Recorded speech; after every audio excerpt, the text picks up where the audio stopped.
Silakan Ustaz. Assalamualaikum warahmatullahi taala wabarakatuh.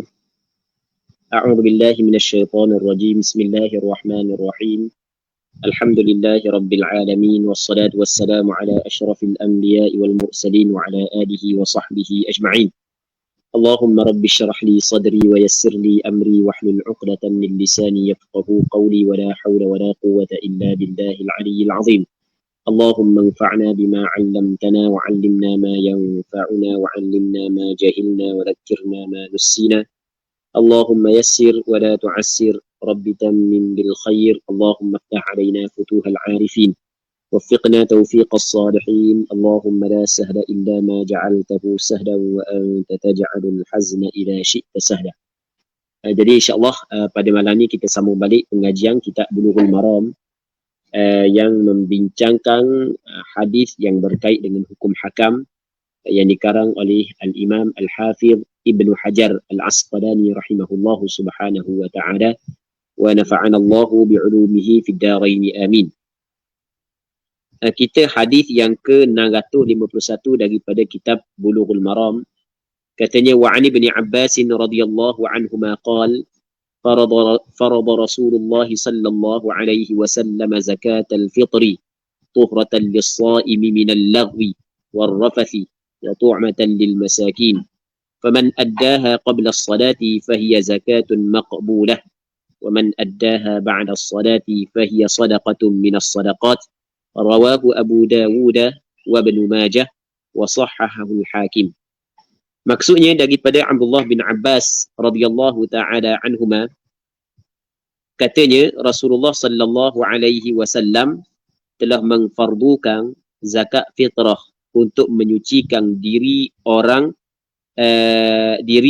yang berpuasa daripada perbuatan sia-sia dan kata-kata kotor yang dilakukannya ketika dia berpuasa, dan ia sebagai makanan kepada orang miskin. Barang siapa yang mengeluarkannya sebelum daripada sembahyang, maka ia adalah zakat yang diterima. Dan barang siapa yang mengeluarkannya sesudah solat hari raya, akan dianggap sebagai sedekah biasa.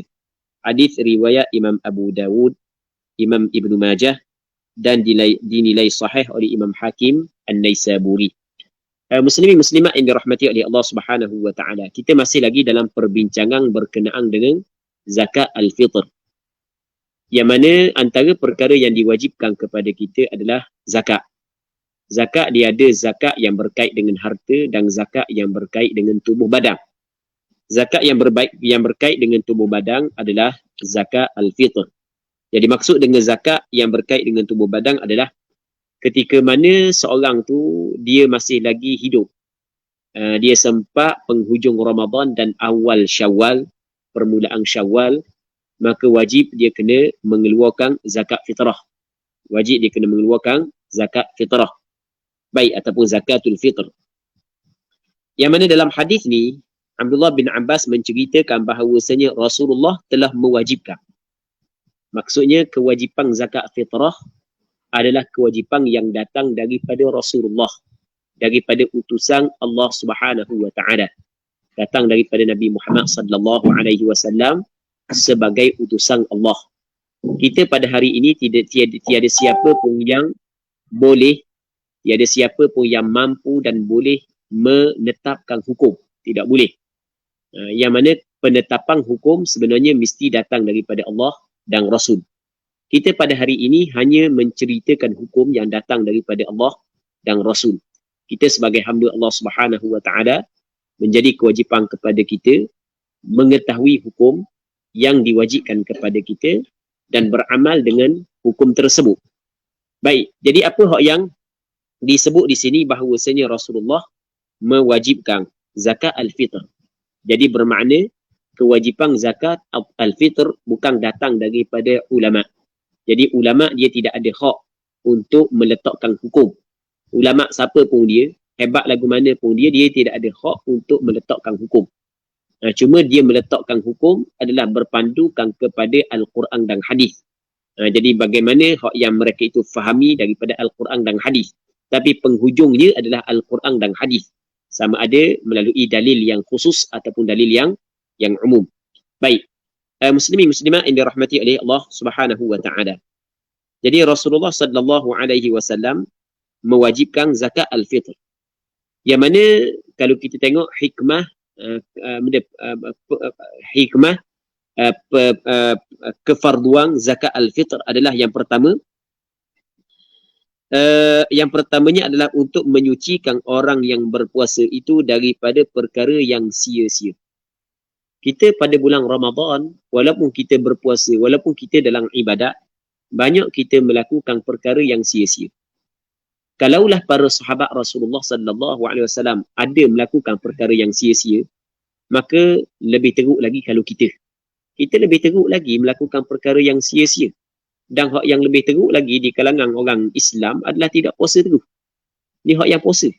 Hak yang puasa pun melakukan perkara yang sia-sia. Maka Allah Ta'ala mewajibkan zakat al-fitr. Yang pertamanya adalah untuk menyucikan orang yang berpuasa daripada perkara yang sia-sia. Itu makna lagha.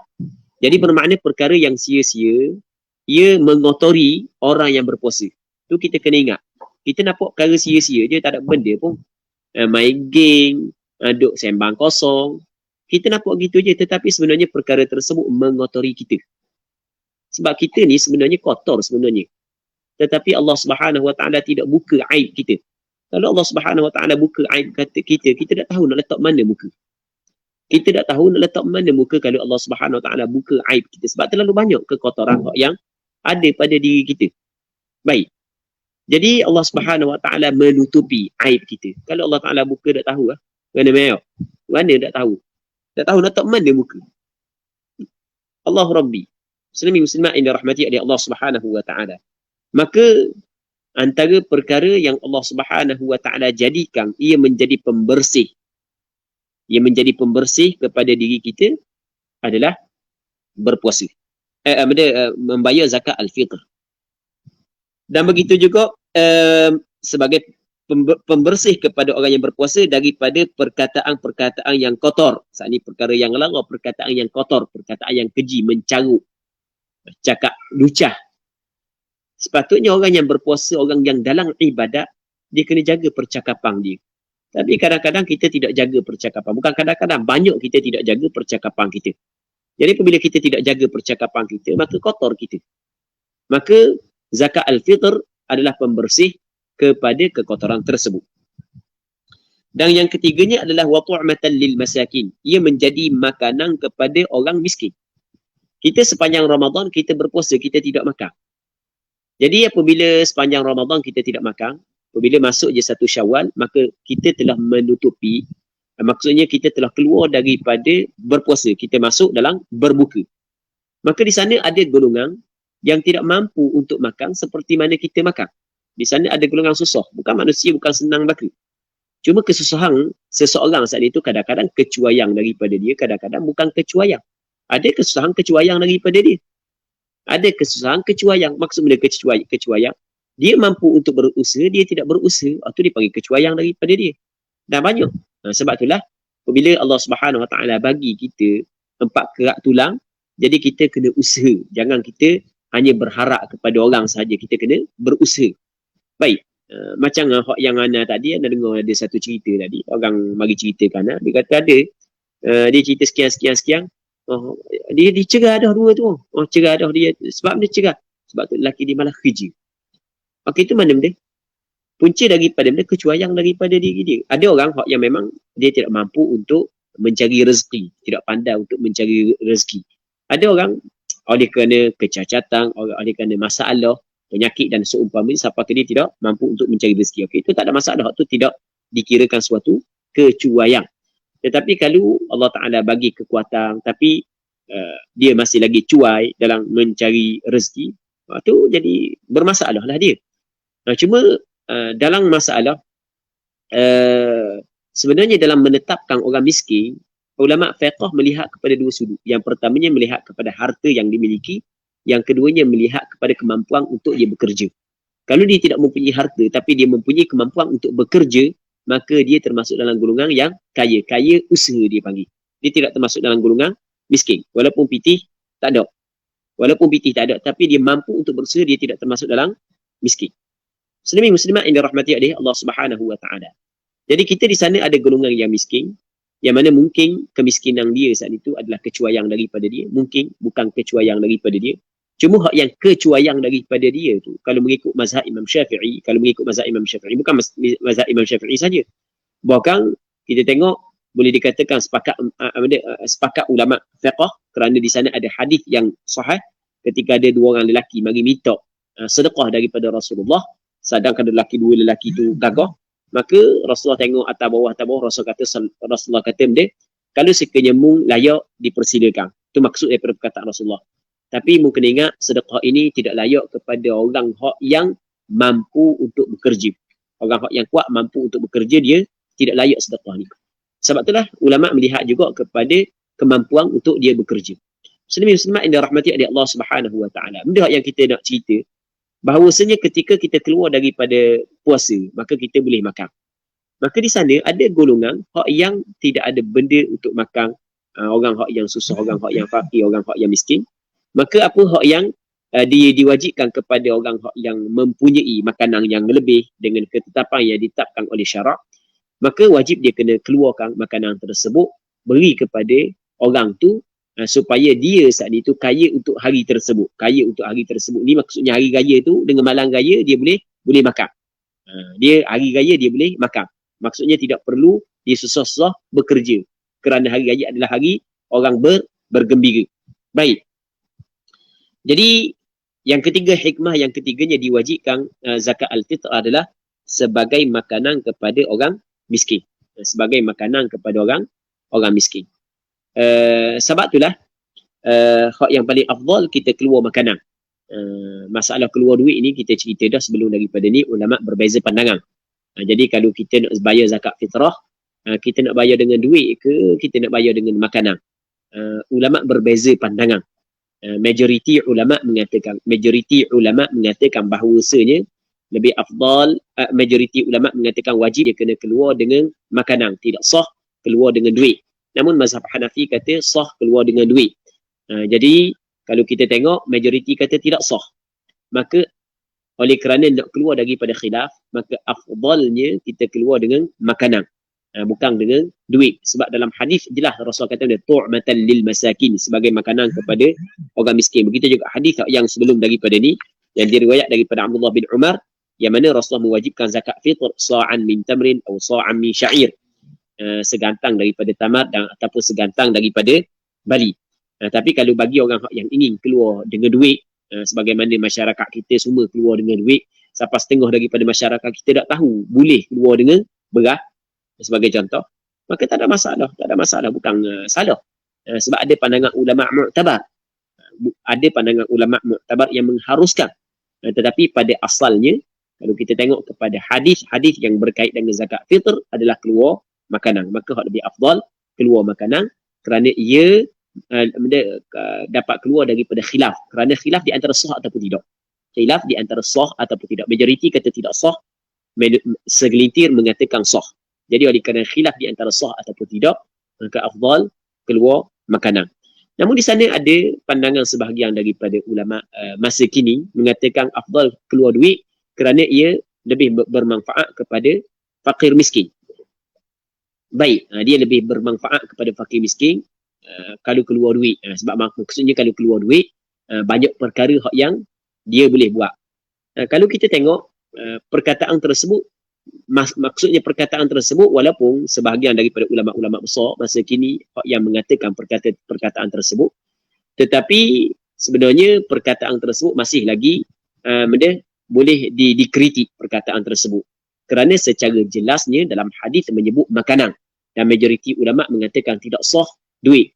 Jadi ketika mana berlaku khilaf di antara sah ataupun tidak, maka sebaiknya kita mengambil langkah ihtiyat, iaitu kita melakukan sesuatu yang sepakat ulama mengatakan sah, daripada kita melakukan sesuatu yang segelintir mengatakan sah, manakala majoriti mengatakan tidak sah.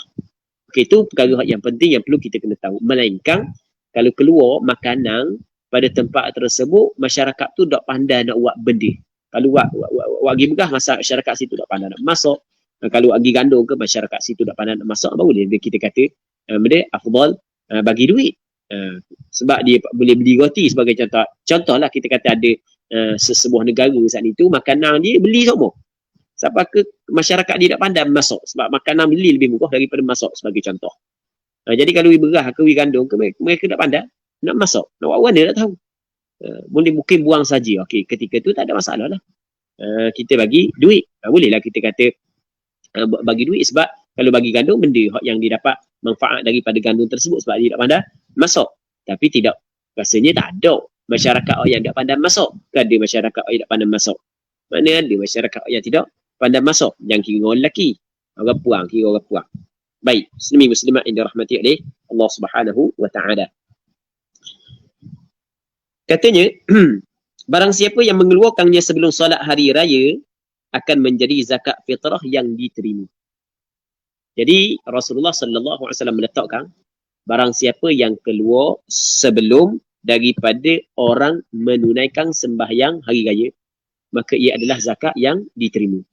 Sebab itulah kata ulama, waktu wajib zakat fitr apabila terbenam matahari pada malam raya.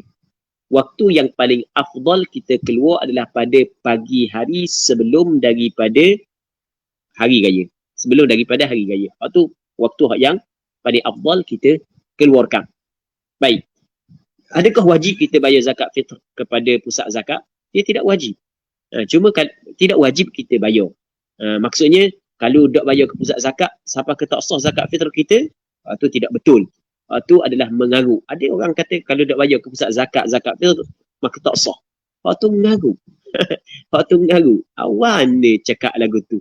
Dia ambil iman dia hukum. Dia hukum mengikut pada otak diri. Jadi boleh kita bayar kepada pusat zakat dan boleh kita bagi sendiri zakat fitr. Kita boleh bayar kepada pusat zakat dan boleh kita bagi diri. Jadi kalau buat keluar kenyataan bahawasanya tidak sah keluar zakat, kalau keluar diri zakat fitr, maka waktu adalah mengaruh. Waktu hukum mengikut pada otak sendiri. Hukum mengikut pada otak. Itu tidak ada sandaran daripada Al-Quran dan hadis. Hukum hak yang bid'ah, hukum hak mengaruh. Walaupun keluar daripada orang-orang hak yang masyhur di kalangan masyarakat kita. Itu sebenarnya hukum mengaruh. Baik, muslimin muslimat yang dirahmati oleh Allah Subhanahu wa taala. Baik, kadang-kadang orang kita ni dia terlalu terlalu gaduh. Kadang-kadang terlalu gaduh dalam meletakkan sesuatu hukum. Terlalu gaduh. Hak tak sah, hak ni tak sah. Mana boleh begitu. Benda-benda kita kena tengok bagaimanakah cara yang dilakukan oleh para sahabat Nabi sallallahu alaihi wasallam.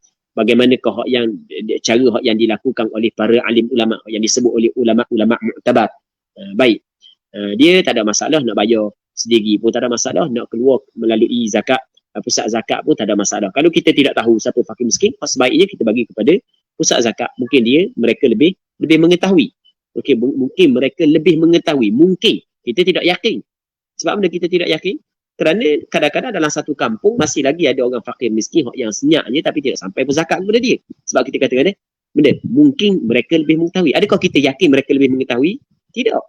Okey, boleh faham? Tidak. Sebab realitinya masih lagi ada fakir miskin yang tercicir. Tidak gitu? Kena percaya. Masih lagi ada fakir miskin yang tercicir. Baik, sebab itulah kita kata mungkin mereka lebih mengetahui. Tetapi kalau sekiranya kita tahu, tak ada masalah kita bagi sendiri. Jadi kesimpulan, boleh kita bagi sendiri dan boleh kita serah kepada pusat zakat. Kalau kita tidak mampu mengenali, buat pengecaman terhadap fakir miskin, serahlah kepada pusat zakat. Baik. Muslimin muslimat yang dirahmati oleh Allah Subhanahu wa taala. Kata Nabi sallallahu alaihi wasallam, barang siapa yang mengeluarkannya sebelum solat hari raya akan menjadi zakat fitrah yang diterima. Kalau dia keluarkan sebelum daripada sembahyang hari raya. Dia waktu yang paling afdal mengeluarkan zakat fitr adalah sebelum daripada sembahyang hari raya. Waktu yang paling afdal. Dia waktu wajib apabila terbenam matahari. Itu waktu wajib. Maksudnya sebelum daripada itu tak wajib lagi. Kalau nak keluar sebelum daripada waktu wajib boleh ke tak? Maka ulama kata kena tengok. Kalau sebelum sehari, sebelum 2 hari, waktu majoriti kata boleh. Majoriti kata ulama boleh. Jadi sebelum sehari, sebelum 2 hari, majoriti ulama kata boleh. Tapi kalau sebelum daripada tu, awal Ramadan ke tengah Ramadan ke, boleh ke tak? Tu berlaku khilaf. Ada setengah kata tak boleh, setengah kata boleh. Okey, boleh faham? Jadi kita nak buat apa jua ibadat, sebaik-baiknya kita mengambil langkah ihtiyat. Jadi kalau kita nak keluar awal sekalipun, hak comelnya kita keluar sehari ataupun 2 hari sebelum raya. Hak tu hak yang paling comel. Okey, boleh faham kan? Hak tu hak yang paling comel. Muslimin muslimat yang dirahmati oleh Allah Subhanahu wa taala. Sebenarnya ketika kita keluar sebelum daripada, perhati molek, kita keluar sebelum daripada hari raya. Kalau kita keluar zakat fitr, tiba-tiba orang tu mati sebelum daripada hari raya. Berarti molek. Dia banyak hukum di situ tu. Antaranya, jadi tak zakat fitr dia? Tak jadi.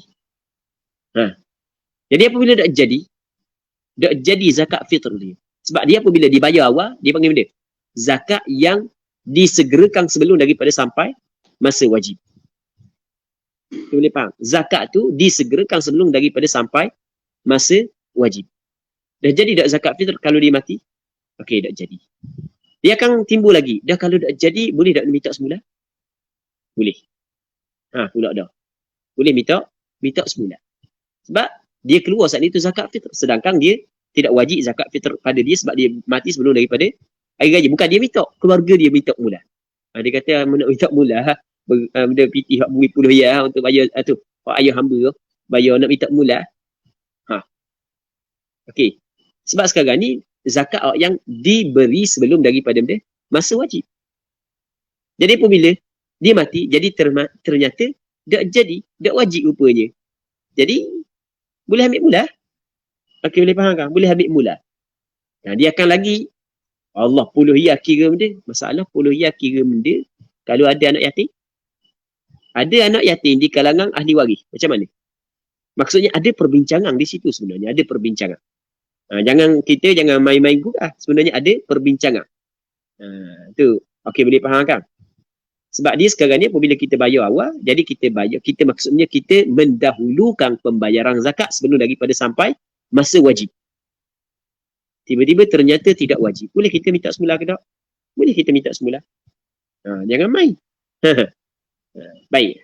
Tapi sebenarnya ada perbincangan lah. Cuma nak khabar secara ringkas sahaja. Jadi, nak keluar sebelum daripada masa sampai masa wajib, kena tengok. Kalau sehari sebelum, 2 hari sebelum, tu majoriti ulama' kata boleh.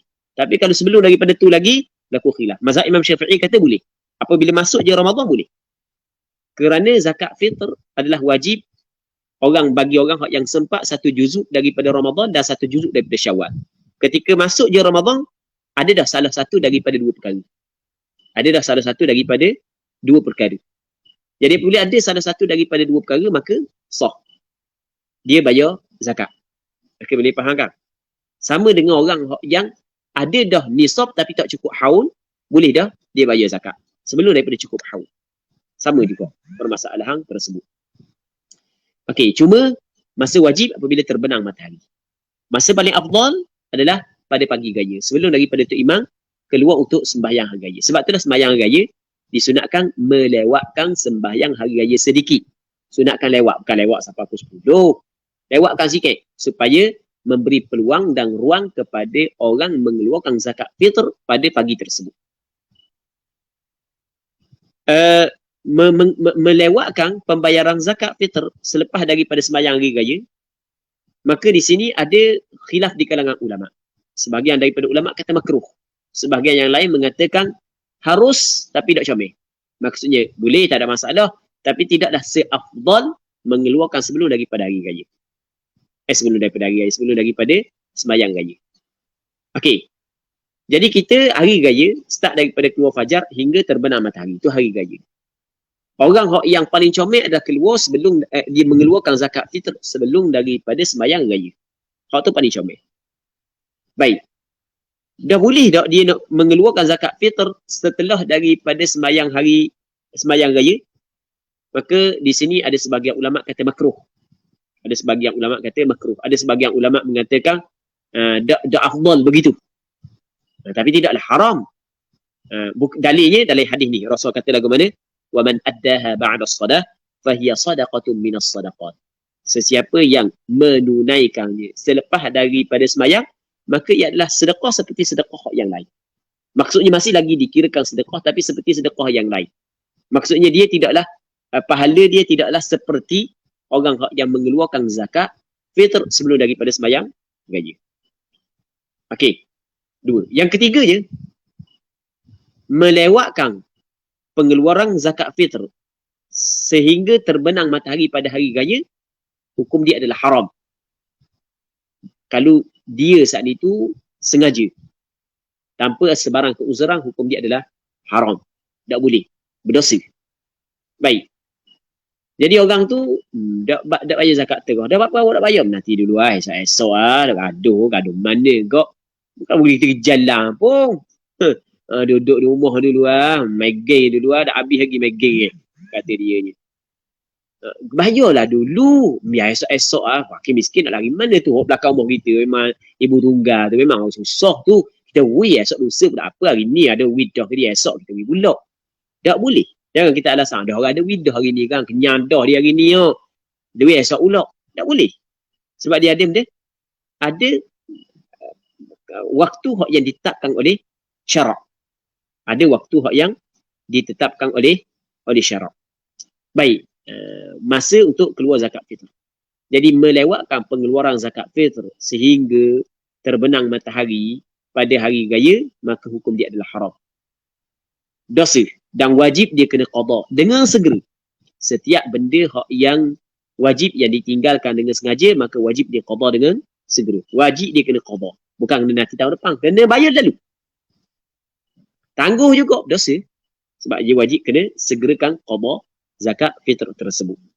Muslimin muslimat yang dirahmati oleh Allah Subhanahu wa taala. Hadis ini diriwayat oleh Imam Abu Dawud, Imam Ibnu Majah, dan hadis ini dinilai oleh Imam Hakim An-Naisaburi. Kita hadis Rasulullah. Hadis Rasulullah adalah benda yang cukup mulia di sisi kita. Setiap orang Islam mesti kena memuliakan hadis Rasulullah. Setiap orang Islam mesti kena memuliakan hadis Rasulullah.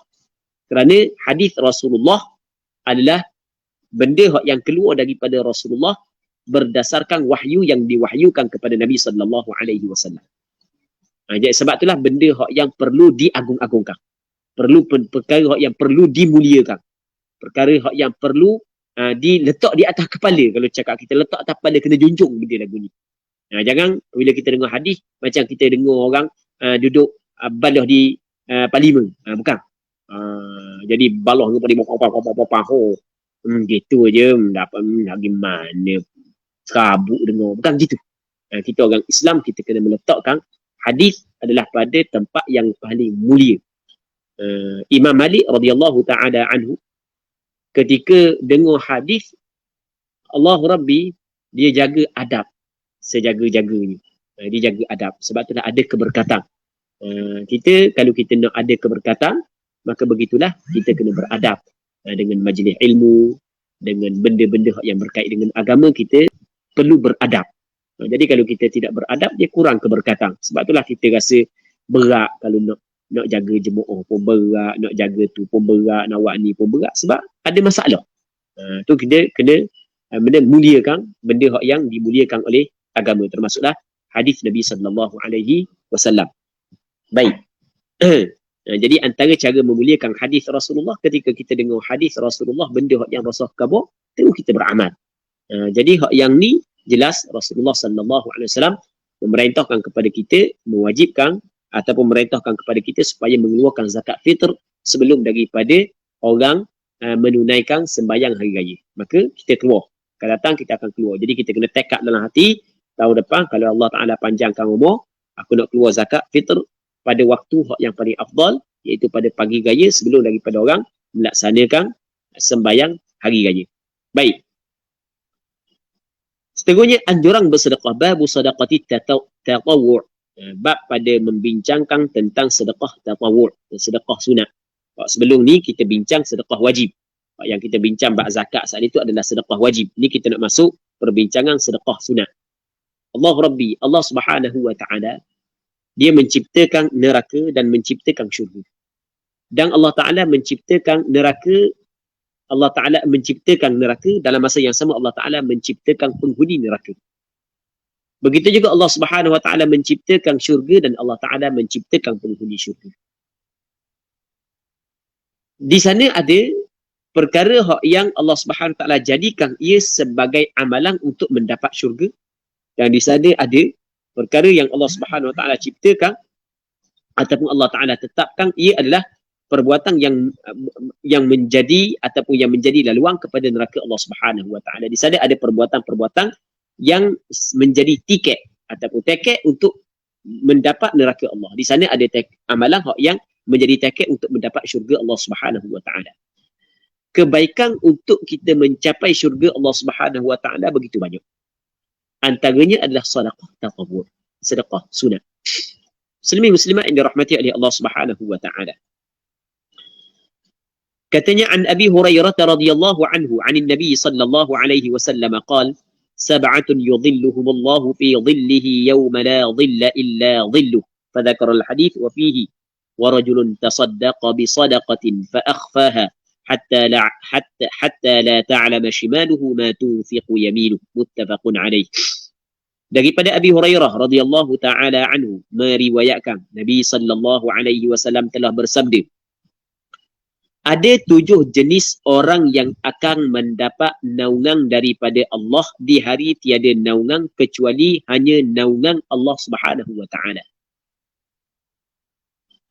Perjalanan kita masih lagi panjang. Perjalanan kita masih lagi panjang. Sekarang ni kita berada di alam dunia. Kita berada di atas dunia. Lepas daripada kita alam dunia, kita akan bertemu dengan alam barzakh. Kita bertemu dengan alam barzakh. Lepas daripada alam barzakh, kita akan melalui alam mahsyar. Kita akan dihimpunkan di padang mahsyar, tempat yang akan dihimpun seluruh manusia, seluruh jin dan manusia. Baik. Lepas tu barulah akan diputuskan sama ada ke syurga ataupun ke neraka. Dan benda ni akan dilalui oleh setiap daripada kita. Sama ada kita nak ataupun tidak. Sama ada kita ingin ataupun tidak, mesti kita kena lalui benda ni. Yang penting kita sekarang ni kita mesti kena buat tanggungjawab kita. Kita kena mempersiapkan bekalan-bekalan yang kita akan guna di hari akhirat nanti. Muslimin muslimat yang dirahmati oleh Allah Subhanahu Wa Taala. Di padang mahsyar, hamba-hamba Allah Subhanahu Wa Taala kedudukan dia berbeza. Ada orang yang berada dalam tempat yang ataupun berada dalam kawasan yang baik, dan ada orang yang berada dalam kawasan yang tidak baik.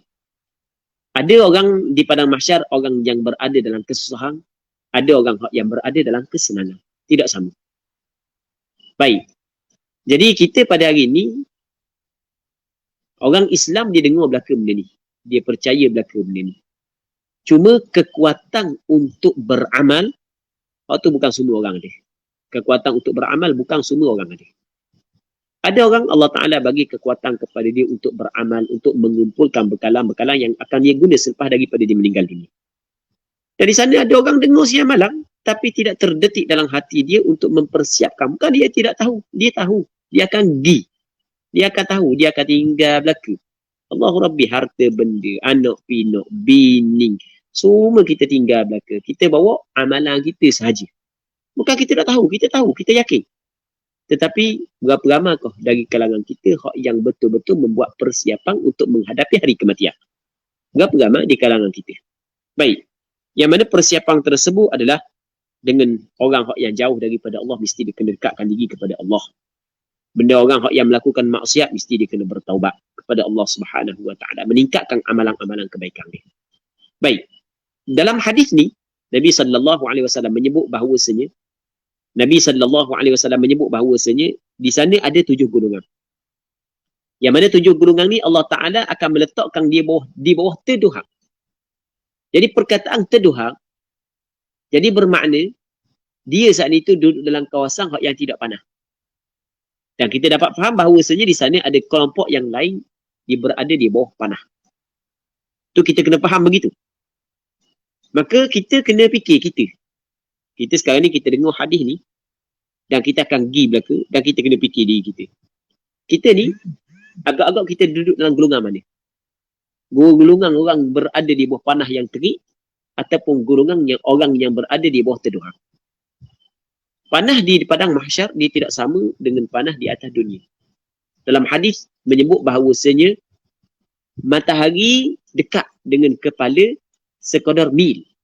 Mil ni dalam bahasa Arab ada makna sebatu, lebih kurang dalam 1.6 km. Dan ada makna dia sebatang cilok. Sebatang cilok tak panjang mana, sejekal lah lebih kurang. Dekatnya matahari dengan kepala. Allahu Rabbi panah. Kita lah ni matahari dengan kita tak tahu berapa juta kilometer, tapi tekah musim panah berasak rasa kepala. Kita tak tahu. Memang cukup panas di sana. Sehingga kan ada sebahagian daripada hamba Allah tenggelam dalam peluh. Tenggelam dalam peluh. Ada sebahagian daripada hamba Allah peluh sampai ke lutut, peluh sampai ke pusat. Ada orang tenggelam dalam peluh. Cukup panas. Tapi di sana ada golongan yang Allah Ta'ala bagi kemuliaan kepada mereka, boleh bawa duduk di bawah naungan arash Allah Subhanahu Wa Ta'ala. Kita akan pergi belakang. Cuma kita kena fikir, kita berada di mana? Kita berada di mana? Kita kena tengok lagu mana kebaikan yang kita buat. Kita tengok banyak mana maksiat yang kita buat. Baik, kebaikan yang kita buat, aku tengok pula sempurna ke tak kebaikan yang kita buat. Kadang-kadang kita tertipu dengan kebaikan yang kita buat, kita anggap macam sempurna tapi pada hakikatnya belum lagi sempurna. Atau kita kena muhasabah diri kita, kita kena hisab, kita kena hitung diri kita. Kerana di sana tidak ada siapa pun yang dapat membantu kita melainkan amalan kita sendiri yang dapat membantu kita. Baik. Tengok kata Nabi SAW dalam hadis ni, ada 7 golongan yang Allah Subhanahu Wa Ta'ala akan teduhkan dia, letakkan dia di bawah teduhan arash Allah Subhanahu Wa Ta'ala. Pada hari yang tidak ada teduhan melainkan teduhan Allah Ta'ala. Dia zilluh maksudnya teduhan Allah. Maksud teduhan Allah Subhanahu Wa Ta'ala di sini, sebahagian ulama mengatakan adalah teduhan arash Allah. Kerana di sana ada riwayat yang lain menyebut zillu arshih. Jadi teduhan arash Allah Subhanahu Wa Ta'ala. Di hadis ni sebenarnya ulama-ulama hadis berbeza pandangan dalam menafsirkan hadis ini. Ada sebahagian daripada ulama mengatakan hadis ni difahami secara hakiki, bukan difahami secara majazi. Kerana asal percakapan adalah haqiqah. Difahami secara hakiki. Maksudnya secara hakiki, teduhan sungguh. Dan teduhan Allah Ta'ala. Sedangkan Allah Ta'ala tidak sama dengan kita. Hadis yang lain menyebut zillu arshih, teduhan arash Allah Subhanahu Wa Ta'ala. Jadi oleh kerana mulia teduhan tersebut, mulianya teduhan tersebut, sehingga kan disandarkan teduhan itu kepada Allah sebagaimana mulianya Kaabah, sehingga kan dikatakan dia sebagai Baitullah rumah Allah Subhanahu Wa Ta'ala. Sandaran ini adalah sandaran untuk memuliakan teduhan tersebut. Pada asalnya teduhan arash Allah, tetapi oleh kerana mulianya teduhan itu, pastinya orang yang berada di bawah teduhan itu adalah orang yang mulia di sisi Allah, maka Allah Subhanahu Wa Ta'ala menyandarkan teduhan itu kepada Nabi sallallahu alaihi wasallam, menyandarkan teduhan itu kepada Allah Subhanahu Wa Ta'ala. Okey, ini yang pertama. Yang keduanya, sebahagian ulama kata maksud teduhan di sini adalah majazi, bukan hakiki. Kalau kita kata dalam bahasa Arab, kalau kata orang ni berada di bawah naungan aku, dengan makna berada di bawah pemeliharaan aku. Aku menaungi dia. Aku bagi naungan kepada dia. Adakah dia saat itu berada di bawah teduhan kita? Bukan. Maksudnya kita jaga dia, kita pelihara dia. Maksudnya sebahagian daripada ulama mengatakan maksud hadis ini adalah makna dia majazi. 7 golongan ini Allah Subhanahu Wa Ta'ala letak, ataupun Allah Subhanahu Wa Ta'ala letak di bawah pemeliharaan Allah Subhanahu Wa Ta'ala. Yang mana tidak ada pemeliharaan, tidak ada siapa yang mampu menjaga, memelihara manusia pada ketika itu melainkan hanya Allah Subhanahu Wa Ta'ala sahaja. Okey, itu huraian yang kedua. Allahu Rabbi. Baik, dan kita berdoa dengan rahmat daripada Allah agar kita juga termasuk dalam golongan ini. Dengan rahmat daripada Allah, dengan anugerah daripada Allah. Nak agak amalan kita tak payahlah. Tak payahlah. Nak agak amalan kita lah. Baik. Cuma kita cuba berusaha sedaya upaya kita. Bukan hanya berdoa. Sebab kita mesti kena berusaha yang disertakan dengan doa. Atau doa yang disertakan dengan usaha. Jadi kita berdoa, tapi dalam masa yang sama kita berusaha. Kita tidak meninggal untuk kita berusaha. Kita tidak tinggalkan usaha. Antara lain disebutkan dia ada 7 golongan. Hak last sekali adalah seorang lelaki. Dia rajulun, seorang lelaki. Itu asal makna rajul, seorang lelaki. Lelaki di sini bukanlah menjadi syarat lah. Sebenarnya perempuan pun masuk juga. Yang mengeluarkan sedekahnya dengan sembunyi, sehingga tangan kirinya tidak mengetahui apa yang disedekahkan oleh tangan kanannya. Dia mengeluarkan zakat, sedekah sunat dengan sembunyi, dan orang tak tahu, sehingga kan tangan kanan dia, tangan kiri tidak mengetahui apa yang dilakukan oleh tangan kanan. Nak wayak, ni kiasan daripada cukup sembunyi sedekah dia. Tapi bukanlah bermakna sedekah secara nyata depan orang tak ada pahala, bukan. Sebab Allah Subhanahu Wa Taala menyebut dalam Al-Quranul Karim, in tubdus sadaqati fa ni'mahi. Kalau sekiranya menzahirkan sedekah, maka itu adalah hak tu adalah baik sebenarnya kalau menzahirkan sedekah. Tapi wa in tukhfuha wa tu'tuhal fuqara fa huwa khairul lakum. Tapi kalau sekiranya menyembunyikan sedekah, memberi kepada fakir miskin, itu adalah lebih baik bagi kamu. Baik. Ni adalah benda peluang kepada orang yang mempunyai harta. Dia tak semesti orang harta banyak. Dia sebenarnya pemurah ni dia bukan mesti harta banyak. Harta sikit pun kalau dia orang pemurah, dia tetap keluar. Dia orang bukan mesti harta. Aku tak ada mana harta dah nak sedekah. Tak semesti. Ada 30 ya, sedekah sikit. Sedekah 5 je.